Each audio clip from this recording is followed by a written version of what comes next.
There's always something there to work with. You just need to see it. You've reached Talking with Dr. Terry, 180 Seconds to a Better You, message number 557, and I'm Dr. Terry Wurzbacher. Let me say that again. There is always something there to work with. You just need to see it. And that's by Patricia Ryan Madsen.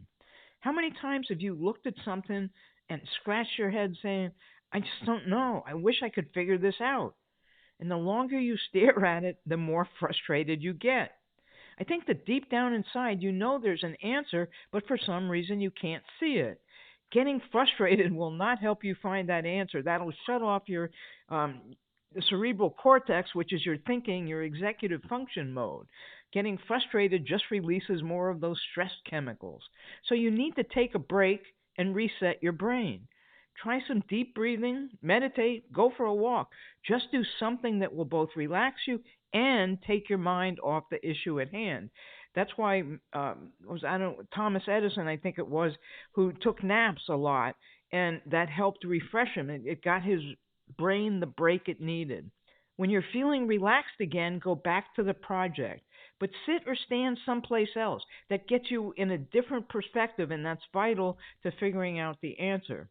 Even if you have to move your computer, just get in a different space. And that's figuratively as well as literally.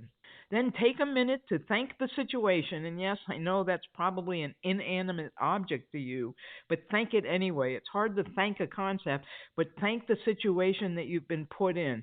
Gratitude gets you more power from the universe. Then see if you can retrace the steps that got you there, even if those steps were not in your purview. You most likely have an idea of all the steps taken that got you to the stopping point.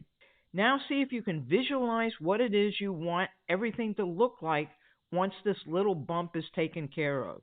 Look at the obstacle instead of something big. Think of it as a speed bump in your neighborhood. We had new ones placed in our neighborhood over a year ago, and they're horrible. But I eventually figured out the path of least resistance. So now it's fun to see if I can replicate the best route each time. Do the same thing with your problem. Bring it down to size and put it in terms you're familiar with. Then work on it in a friendly way. Will these things work? I hope that at least they will help you view the bumps you come across in your road in a more confident manner. You're as big as they are, but there's no obstacle bigger than your brain. Your brain can conquer anything if you give it the time, the space, and the tools. You have to apply your brain differently if the usual way isn't working.